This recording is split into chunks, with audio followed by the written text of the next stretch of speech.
Hey, what's going on, everybody? Samuel Akem here, and I'm back with another one. I appreciate you guys for tapping in. Got a great video for you guys today. Thank you guys for tapping in. If you're watching right now, please hit that subscribe button, hit the like button, leave a comment for me below. Today, we're going to be talking about some great topics. We're going to be talking about G5 schools. Got some information about that. We're going to be talking about statistical leaders returning into the FCS. Really good article by Brian McLaughlin that we're going to be looking at. The NCAA made an update to their transfer portal rules, transfer portal memo officially. So we are going to be talking about that. The college football playoff is finalizing a 14-team format set to start in 2026. I think that's very interesting. I would love to talk about that. Something about Jim Phillips talking about athletes being employees, which is something we've been talking about for a couple of weeks with the Dartmouth situation. So we are going to discuss that.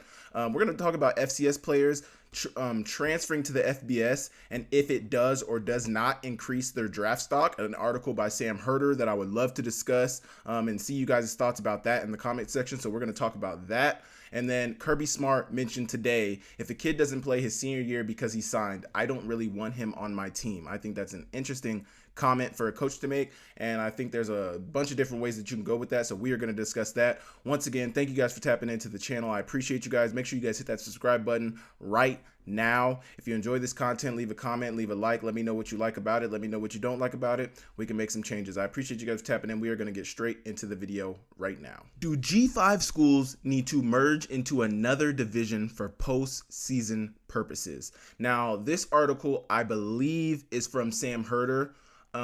Read through it, a lot of good information in it. As the power leagues continue to chase as much money as possible, talking about the Power 4 now with the exit of the Power 2, which is selfish from a college sports ecosystem perspective, but also understandable as athlete pay and court settlements may be coming. A general online vibe is that G5 is eventually going to get squeezed out, and signs are starting to show why the G5 spot in the college football playoff isn't rock solid. Now, I think this first little quote that I read, I think this relates to what we talked about in the playoff committee with the Power 5 playoffs, with the college football playoff, the new rules with the 12-team playoff, eventually moving to 14 teams in 2026, which is great. I think what they're mentioning with the G5s getting pushed out is like, it's based off of rankings. The 12-team playoff is based off of rankings where the college football playoff ranks you. So even if you are an undefeated G5 team, that is not a guaranteed fact that you'll get into the playoffs. Like, let's take this year with the 12-team playoff, for example. Say you're a Sunbelt team, you go undefeated, you win the Sunbelt, but there's 12 other Power 5 schools that are above you in the rankings. It does not matter that you went undefeated. It does not matter that you won the Sunbelt. Based off the college football playoffs rankings and how they deem the competition in your conference, if they deem you have a weak conference and they deem you're the 13th best team in the country despite going undefeated, you still will not make the playoffs. And I think that's what Sam Herder is mentioning right here with, even though there's a 12-team playoff, even though there's eventually going to be a 14-team playoff, people feel as though this is not going to change anything for the G5s, for the lower tier schools in FBS football. It's not going to change their standing within the playoffs, which we will see this year. I know there's going to be a lot of discussion about that this year, and I'm very interested to see how that goes. But I think that's what Sam is suggesting. While a majority of proposed formats for the CFP in 2026 and beyond include a spot for the best G5 team, the revenue distribution isn't friendly for the G5s, so much so that G5 commissioners went on a separate call to discuss. The idea has been floated out there, plenty of 3 D1 football subdivisions, a Power 5 conference or a Power Conference breakaway, which would be the Power 4, a G5 merger with the top 10 to 20 FCS teams, and then the remaining 110-ish FCS teams still doing their thing in the usual 24-team playoff bracket. What teams in the FCS would be a part of the new G5? This is a question from me. This is not from Sam Herder's article. This is my personal question. What teams? Personally, I would say if you're talking about 10 to 20 FCS teams to go up and compete against the G5s, all the G5 programs, the Conference USA, American Conference, Mountain West, you got the Sun Belt, there's the MAC, and I think that's it. The G5, yeah, that's the 5, I think. And then whoever is left, I'm sure Washington State, Oregon State will either probably go up, most likely, but they could probably potentially go down too. But my question would be, what would the 10 teams? Obviously, we know Montana, Montana State, North Dakota State, South Dakota State. I would honestly say probably the whole Big Ten, or probably the whole Big Sky and Missouri Valley would be teams that would compete in that MVFC, and then you'd probably handpick some CAA teams.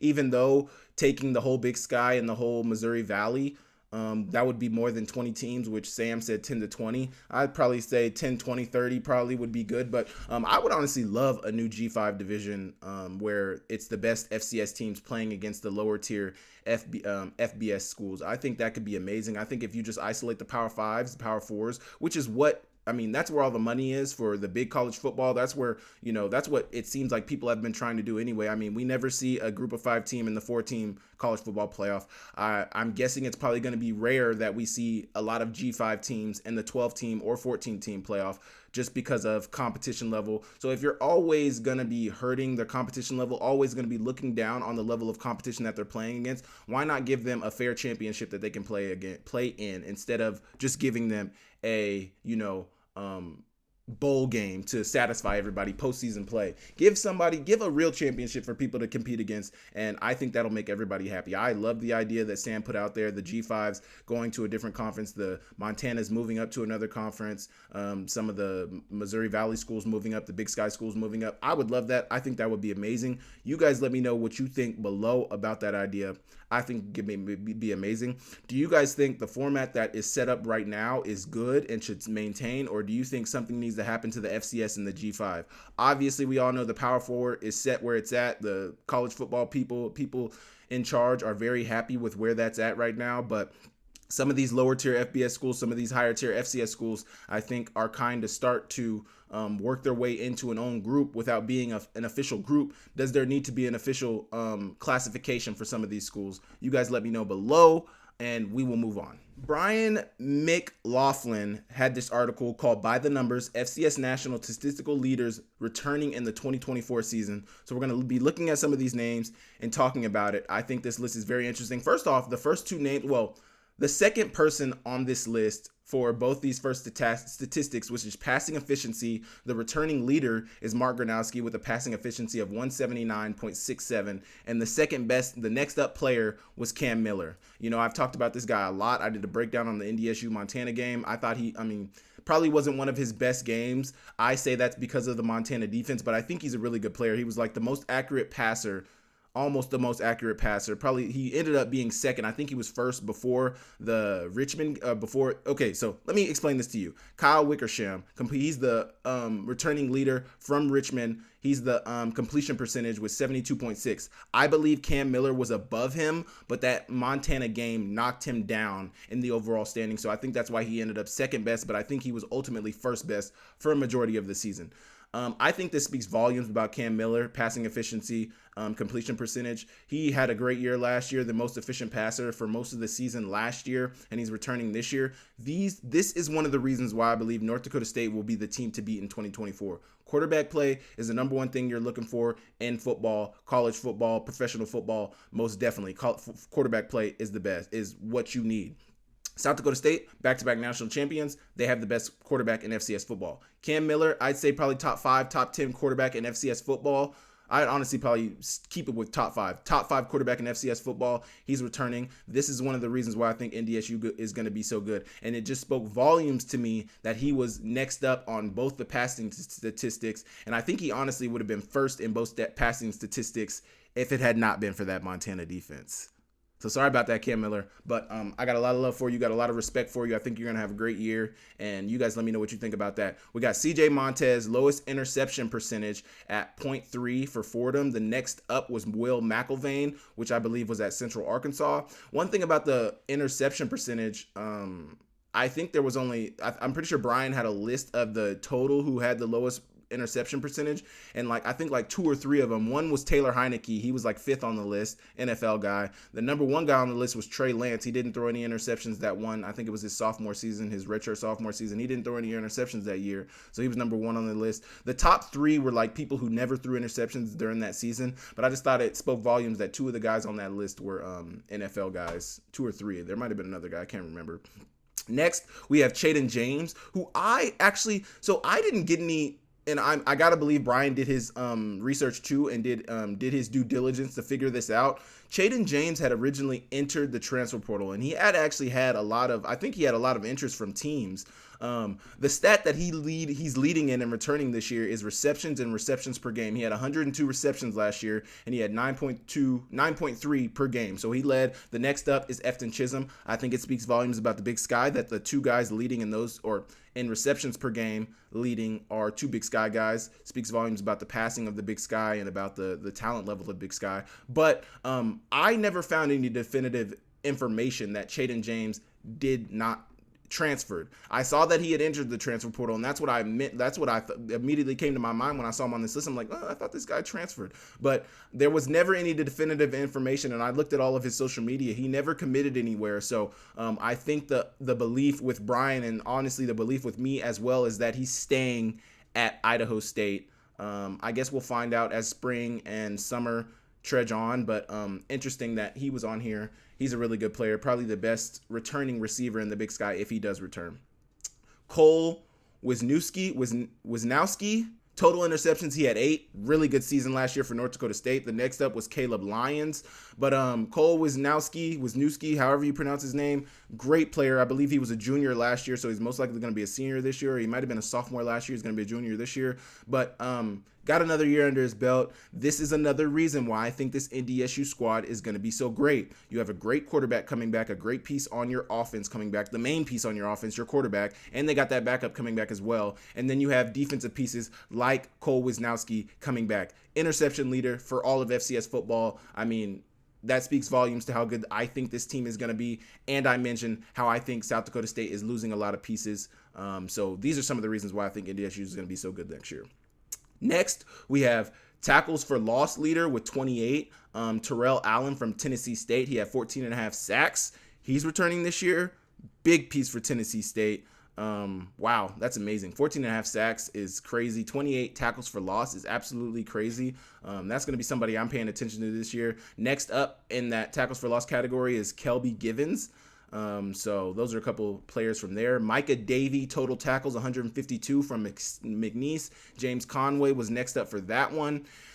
We have a tie for fumbles recovered at 4 with Sam Burkle. Oh, I put a space here. Okay, my bad.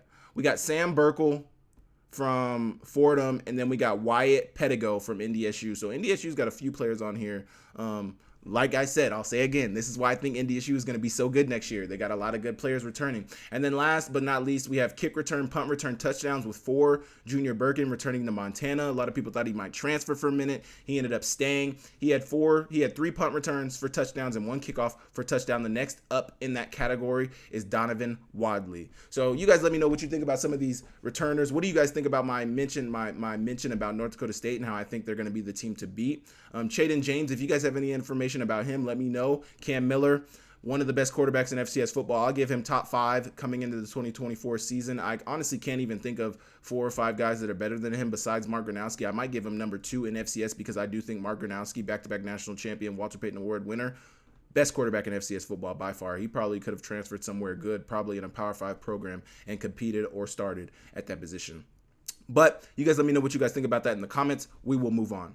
The NCAA has updated its transfer portal memo, making it clear that multi-time transfers who transfer during or after the current academic year can be eligible to play at their new school next year without a waiver. The memo, just like the one released in December, states that as long as the undergraduate student transfers to another D1 institution during the 2023-2024 academic year, the student athlete will not be subject to bylaw 14.5.5.1 during the 2024-2025 academic year.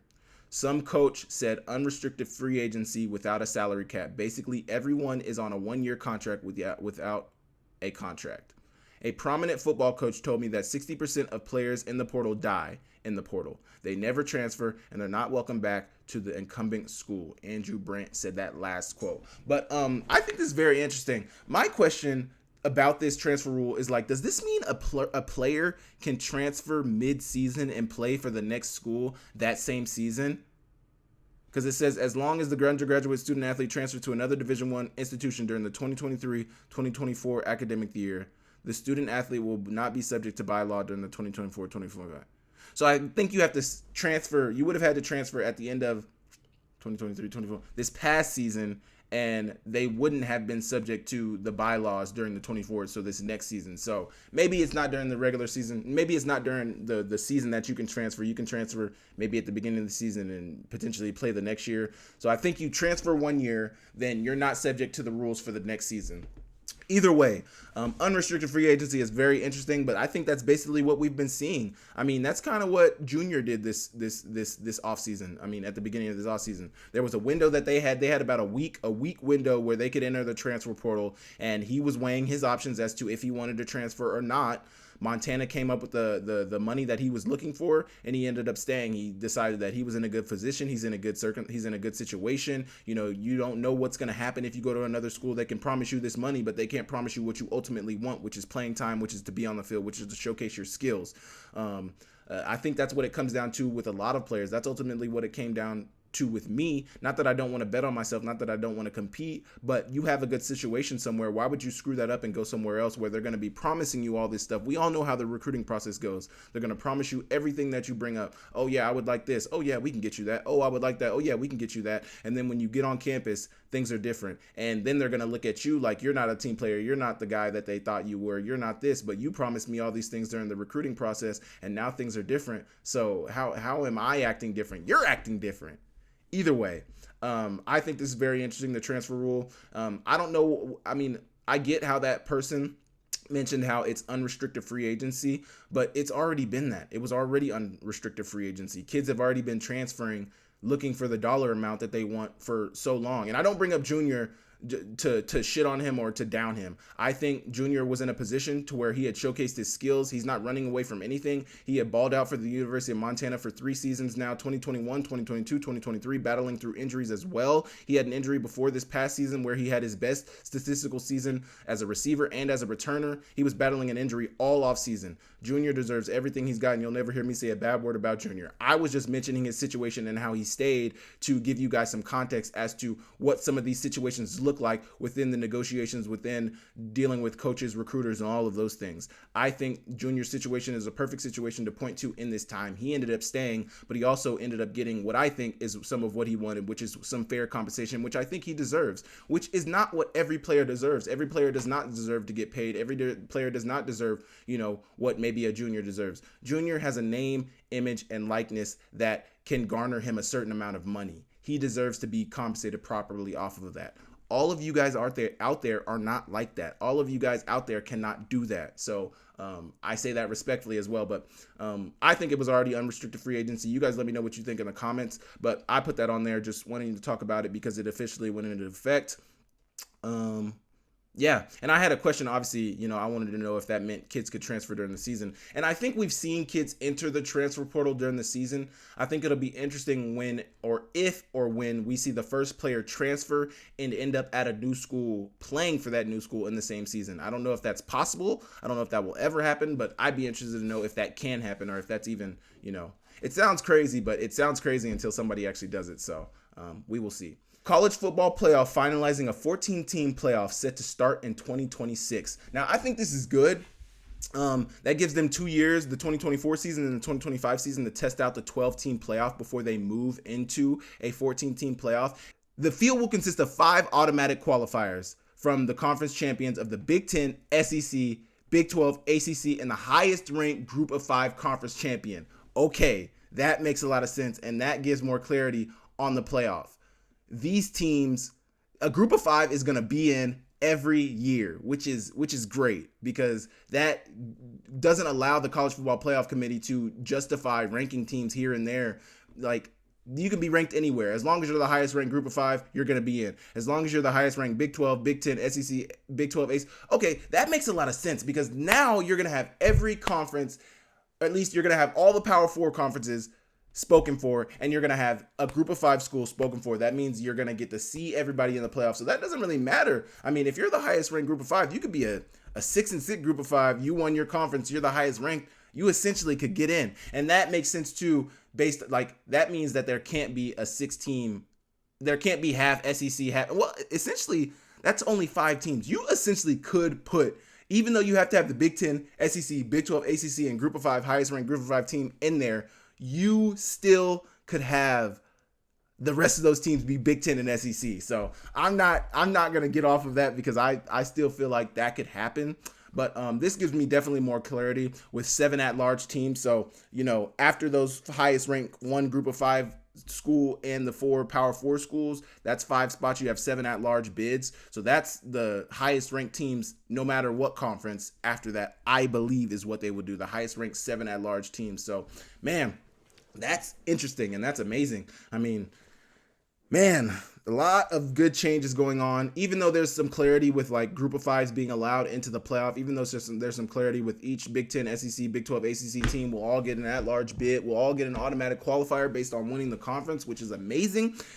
There's still going to be a lot of discussion on, where the rankings, where people are ranked based on record, based on strength of schedule, because rankings within the college football playoff are not based on record. They're based on, strength of schedule, strength of record. I think strength of record is heavily weighted within their rankings in the college football playoff. So strength of record. So the teams you beat, how good are they still? Like, how many good teams have you beat? I know there was somebody last year who had a really strong strength of record, but a lot of people weren't giving them respect. But I know this has been a topic of discussion, and it's going to continue to be a topic of discussion because rankings are everything. In the 4 college football playoff, the rankings were everything, and now in the 12-team college football playoff, the rankings, 14-team, the rankings are going to be the rankings. But I am happy that a group of 5 team will make it because I just want to see, I relate it we're in March Madness is about to begin. I relate this very similar to March Madness. Obviously, it's not the same amount of teams, but you give a Cinderella story the chance to form. You give a Cinderella story the opportunity to happen.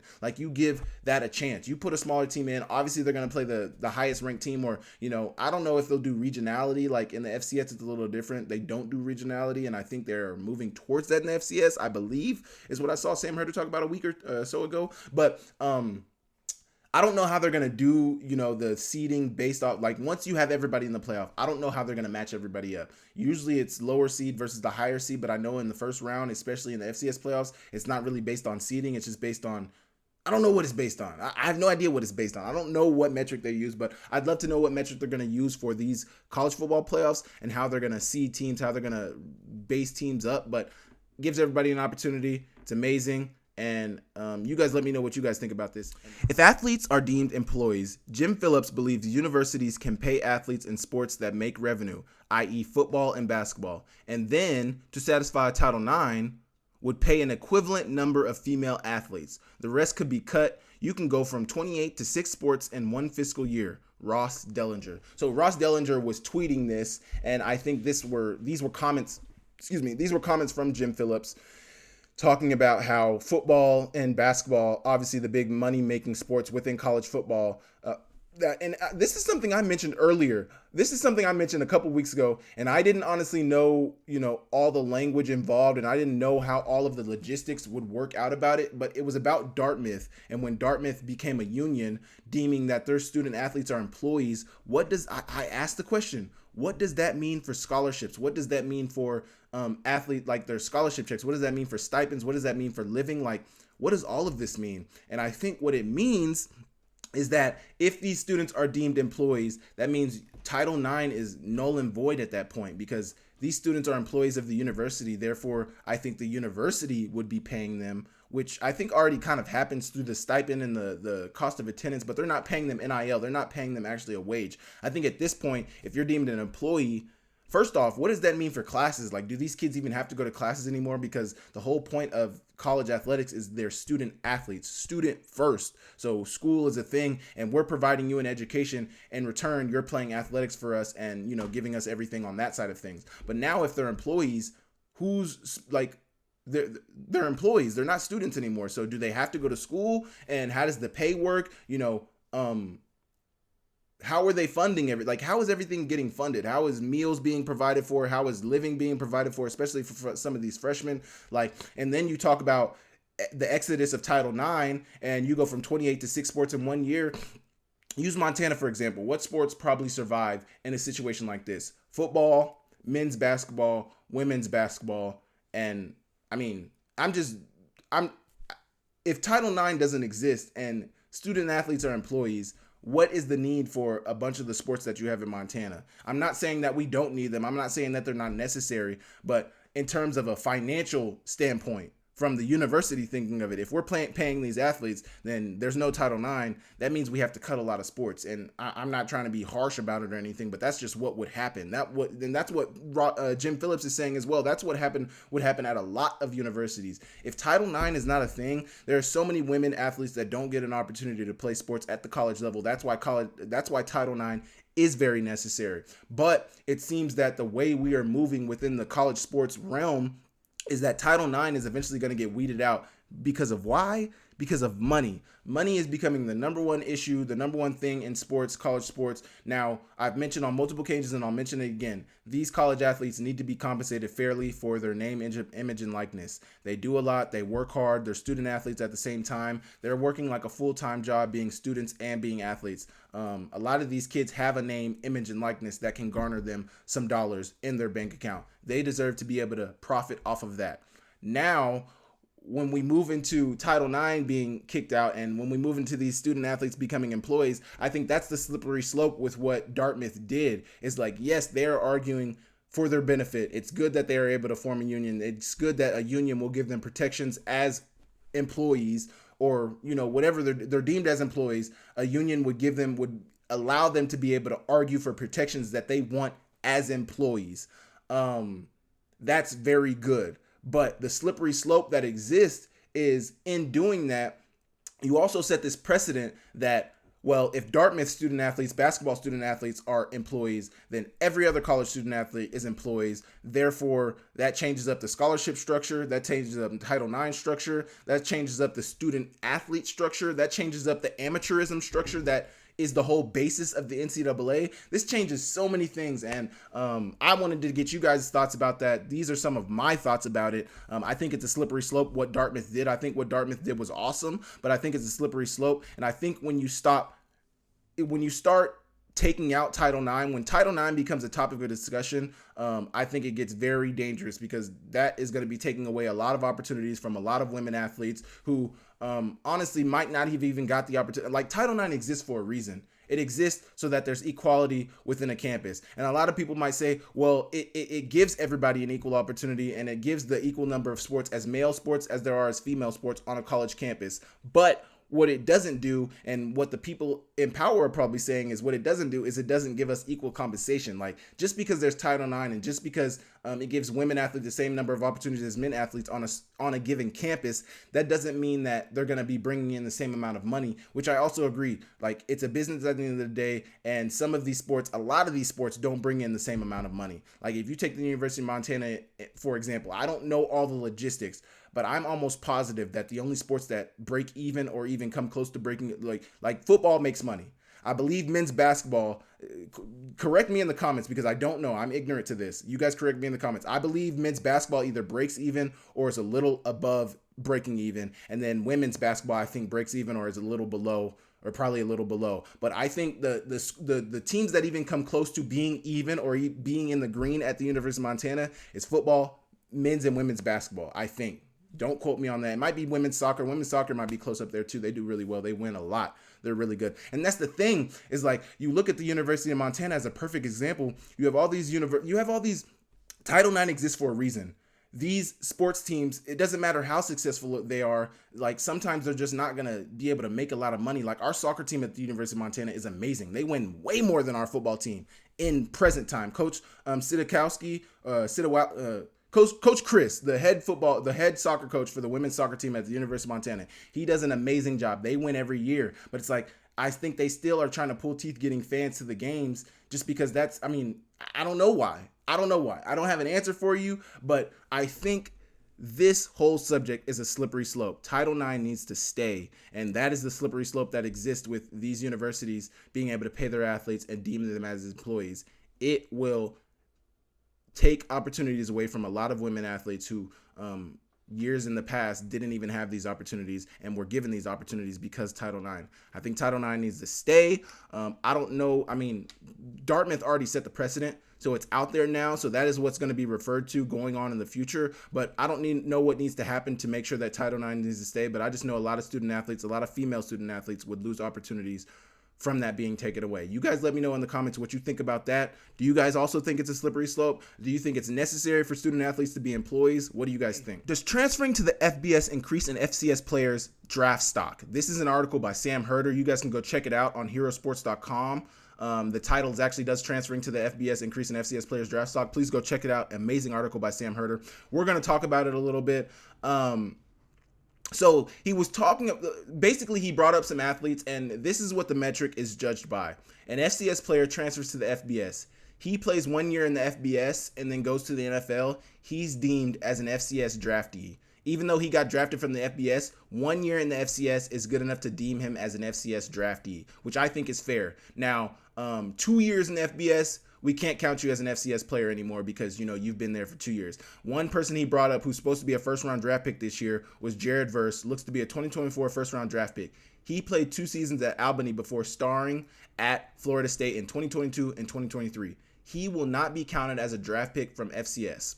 And another example, in 2023 draft, Kobe Turner was selected in the 3rd round. He spent 5 years at Richmond before transferring to Wake Forest in 2022 for his final year. I think it's more fair to count him as a draft pick from Richmond and the FCS, which I agree. Another perfect example, Samori Toure. We had COVID in 2020. He transferred that 2020 winter and ended up committing to Nebraska either late 2020, like late December, or it might have been the first couple weeks in January in that 2021 year. But he transferred to Nebraska, ended up getting drafted to the Packers the next year, 2022 draft. Based on Sam Herder's metric, we would count him as an FCS player in the draft. Well, basically what Sam Herder was saying in this article was that if you look at the numbers, if you look at how you judge FCS to FBS transfers, the numbers don't really back up players bettering their draft stock by going to the FBS, which I think is very interesting because I'm a player who had an opportunity to transfer to the FBS, had an opportunity to go up during COVID when things were shut down. That was something that was floated out in front of me and something I could have jumped on. Ultimately decided to stay, but I think that is the discussion with a lot of FCS players, and I think that's what a lot of scouts tell players. I know for a fact that is what scouts tell players. I know people talk about that because that is something I was told. I was told before, if you go up to the FBS level, you can better your stock, you can better your draft stock. Teams don't think the FCS competition is very, very, very good. People judge the FCS competition differently than they judge FBS competition, which I do think is a fair assessment. But it's basically the way people talk about it within the scouting realm and within the NFL preparedness realm, like the NFL draft realm. They talk about it as if you're coming from the FCS, they're gonna spit on your film. But if you're coming from the FCS, they're gonna look at your film. But basically, what Sam Herder, and this is why I want you guys to go look at this article because I think it was really amazing. When you look at the numbers don't back up that going to the FBS betters your draft stock. Because if you look at where some of the guys who went up from the FCS to FBS were drafted, he had some more numbers, and I want to read them off to you because some of these numbers were really, really informational. He talked about how, you look at some of the people who moved up from the FCS to FBS and their draft stock, like nothing really changed. There were more than 300 FCS to FBS transfers to the 2023 season. 0 of them are ranked in Draft Scout's top 360 prospects for the 224 draft. So that means 300 FCS to FBS transfers for the 2023 season. None of them are in the top 360 draft picks of the draft. There are a few FCS to FBS transfers from earlier years in Draft Scout's top 360. Jared Verse, who is not counted because he spent 2 years at the FCS, so he's not going to be counted. Malik Mustafa was a 2021 transfer from Richmond to Wake Forest. Tanner McLachlan was a 2022 transfer from Southern Utah to Arizona, and Prince Pines was a 2022 transfer from Sam Houston to Tulane. So there are 22 FCS players on Draft Scout's top 360, 0 2023 FCS to FBS transfers who would be counted as draft picks from the FCS, and 4 FCS to FBS transfers from earlier years who won't be counted. So basically what I'm kind of seeing is like, based off these numbers, this small sample size that we have, there are 22 players on Draft Scout's top 360. 0 are 2023 FCS to FBS transfers. But you have 4 who are FCS to FBS transfers from earlier years. So maybe some of these numbers are showing that if you transfer earlier, you might benefit from the FBS development, and that might help your draft stock. But I think if you transfer for 1 year, because you're only going to get a winter and a summer with an FBS school. So I don't know how much change can happen.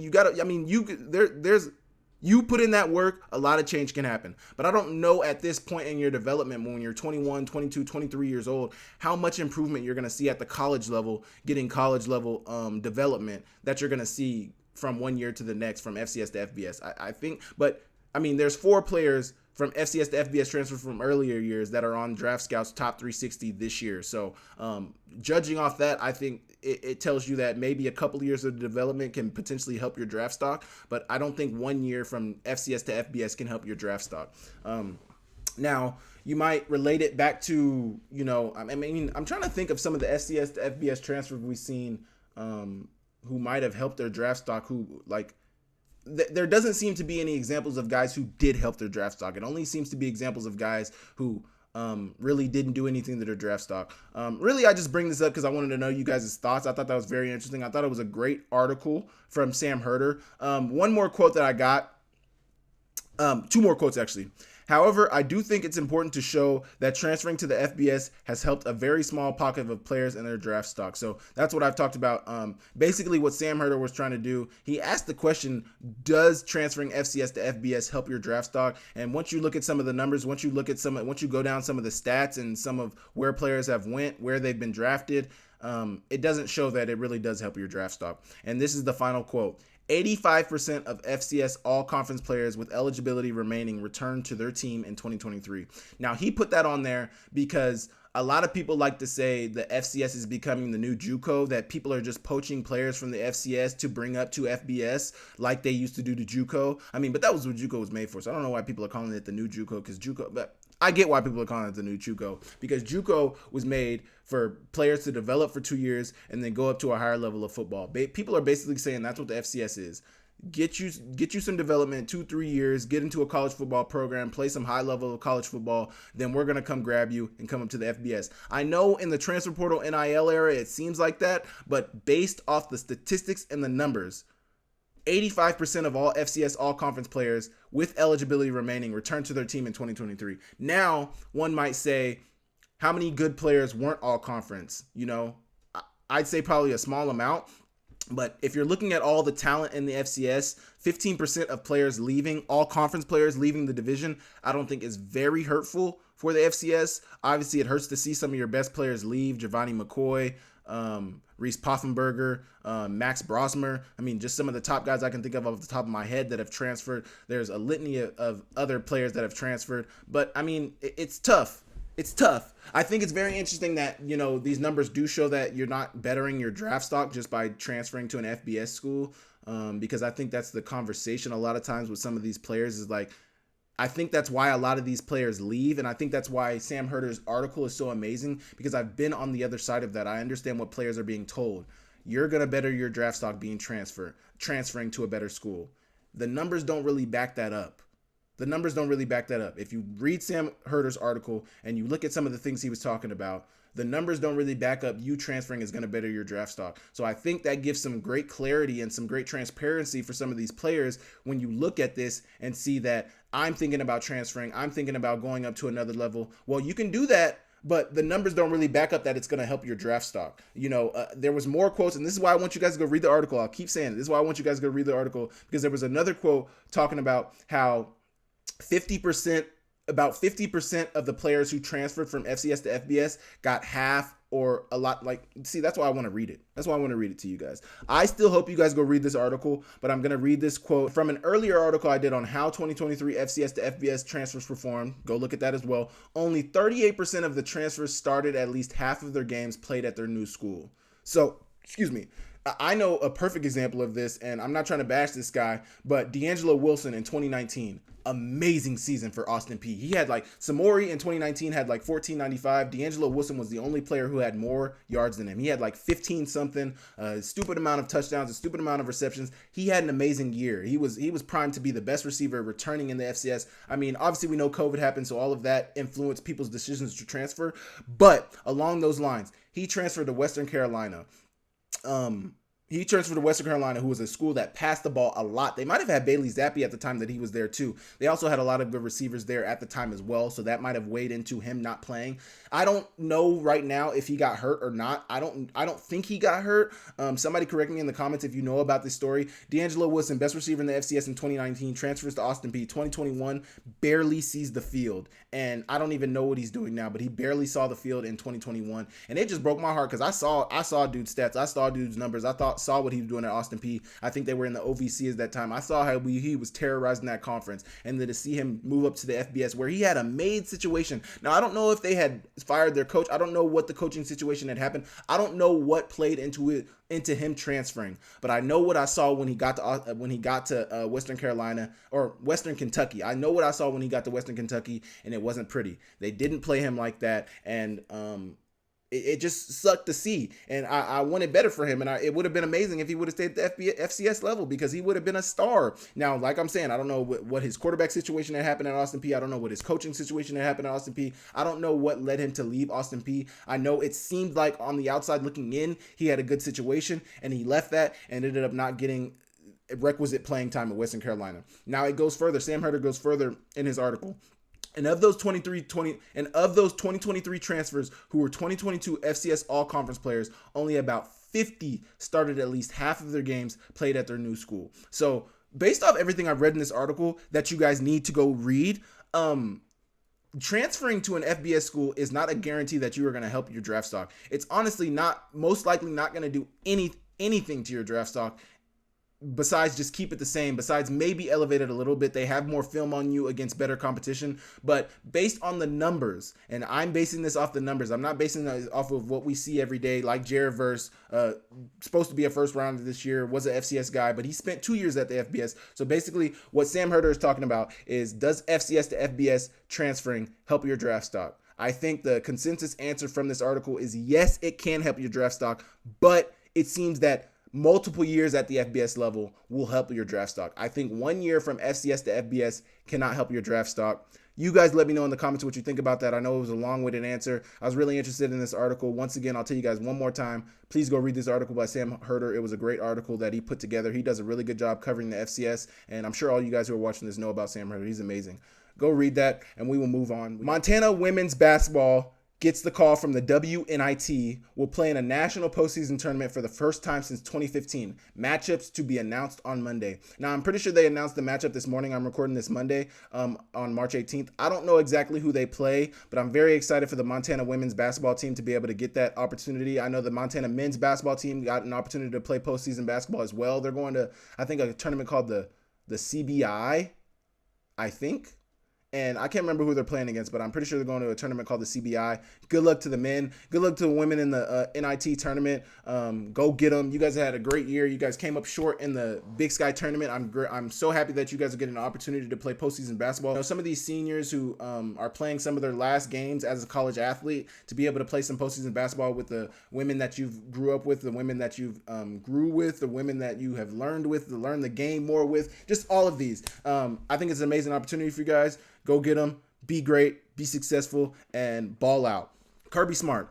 If a kid doesn't play his senior year because he signed, I don't really want him on my team. Now, I get that, and I understand that. Let me say one more quote from Kirby Smart. He said, if he's going to opt out for his senior year, then will he do the same to me? Well, if you're just going to leave for another job, how do I know you're not going to do that for me, coach? If you're just going to leave when the next school comes calling. Now, he's at Georgia, so there's not many better college football jobs you can get than Georgia in the SEC. So Kirby Smart is talking from a different standpoint than I'm arguing about. But these coaches leave all the time with no regard for their players, with no regard for the guys that they recruited, with no regard for the guys that they said, we're going to have a role for you. I'm going to be here your whole college career. I'm going to be here, I'm going to be here for you. There's so many kids that commit to schools, that commit to universities, that their coach ends up leaving and then they don't have a spot. They don't have a scholarship. Things change for them. Situations change for them. A new regime comes in that are running a new scheme, that are running, there's so many things that happen to these student athletes that, now I get what Kirby Smart is saying. If he doesn't play his senior year, if he opts out for his senior year, how do I know that's not how he is? I mean, he's making a great point. He's making a great point. Now, personally, I haven't seen any kids opt out for their senior year of actually one. I think Quentin Ewers, I believe, opted out for his senior year of high school football, but I think he enrolled in Texas that year. So I want to know. I want Kirby Smart to clarify, if he leaves, if he doesn't play his senior year, but what does that look like? So if a student is committed to Georgia as a sophomore, you guys offer him as a sophomore, he commits and he's ahead academically, he wants to opt out of his senior year of high school football to play college football. Is that what Kirby's talking about? Or is he talking about a kid who opts out of his senior year just to prepare for college? Now, what if a kid is opting out of his senior year to enroll early at Georgia? Do you still have a problem with that, Kirby? Obviously, I'm not talking to him, but these are some of the questions that I ask in my head because, I know a lot of coaches leave kids in situations and, they have no regard for, how it's going to affect the student. I mean, they probably know and understand how it's going to affect the kid or the student athlete, but ultimately all you're doing is looking out for your best interest. And ultimately that's what these student athletes opting out of their senior year is doing, looking out for their best interest.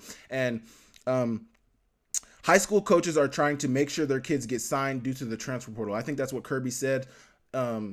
And I get that, the transfer portal has changed recruiting a lot for some of these student athletes. It's lessened the amount of opportunities. Like the other day, I was making a video the other day and talking about some of these schools, and one of these schools brought in 20 transfers. Not even they had a 20 something signing class, and 20 of them were transfer guys, JUCO guys, or guys most of them were guys coming from other universities, transfer portal guys. Now, when you have numbers like this, I think most recruiting classes are 20 to 30 at the college level, 20, 30, maybe 40. I don't know exactly how big recruiting classes are, but I think they're around 20 to 30, 30 to 40. And when more than half of that class is JUCO transfer guys, the game has changed for high school recruiting. So I fully understand a kid committing and opting out of his senior year so that he doesn't lose an opportunity. I mean, times have changed. And I get both sides of the argument with what Kirby Smart is saying.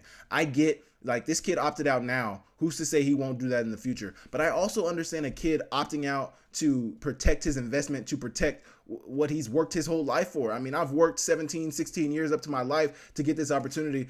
Who's to say I'm going to play this 1 year and get hurt and then lose everything that I've worked for? Because that's what's going to happen. Schools are going to back out of scholarships. You're hurt. Schools may not back out of scholarships depending on how good you are, but it could change your circumstances. So I understand that it's very similar to the bowl game situation. Kids opt out of bowl games looking to protect their draft stock and end up going to the NFL and all of these things. It's what we saw with Florida State this year against Georgia. A bunch of their players opted out and they got beat down. I get that. What do you guys think about that? What are you guys' thoughts? I think both sides have a point. I don't know. It's hard to tell because, if a kid is opting out of high school, who is to say that he's not going to do that for you in college? I mean, ultimately, that's what coaches, I want to know you're going to play for me no matter what. Obviously not if you're hurt, not if you're beat down, but are you going to be available for me? Are you always going to make yourself available for the team? Because that's ultimately what matters as a team. And I think that's what a lot of coaches are mentioning, like Nick Saban. It's not becoming they've pushed team, hard work, do what's best for the team. It'll ultimately be what's best for you. But now what's happening is kids are doing what's best for them, in hopes that the team can do what's best for them, in hopes that the university can do what's best for them. But the team really comes last these days in college football. I think a lot of kids are focused on me. How can I get the most for me and my family and my football career? How can I get the most out of what I'm doing? Man, it's crazy out here. It's crazy out here. You guys let me know what you think about that, about Kirby Smart making those comments about kids in college football and opting out of their senior years. I know we saw Quentin Ewers do it, and obviously he's the starter at Texas now. But I think it becomes a slippery slope when kids are doing it at mass in college, or at mass in high school. But I think they're doing it from a level of, security. Like if I'm trying to secure a spot in college and I know that there's a limited amount of spots for high school kids in college, I need to make sure that, I can secure this scholarship before anything happens to me, because I need to play at the next level. I want to play at the next level. I have aspirations of playing at the next level. So I'm going to protect my investment by not playing this season. I would like to know more clarification on if he opts out but still has another semester or two of high school. Is he just choosing not to play his senior year because he doesn't want to get hurt? I think a lot of coaches want to see you compete. Or is it that this kid's opting out so that he can come to college? Would Kirby Smart have a problem with that?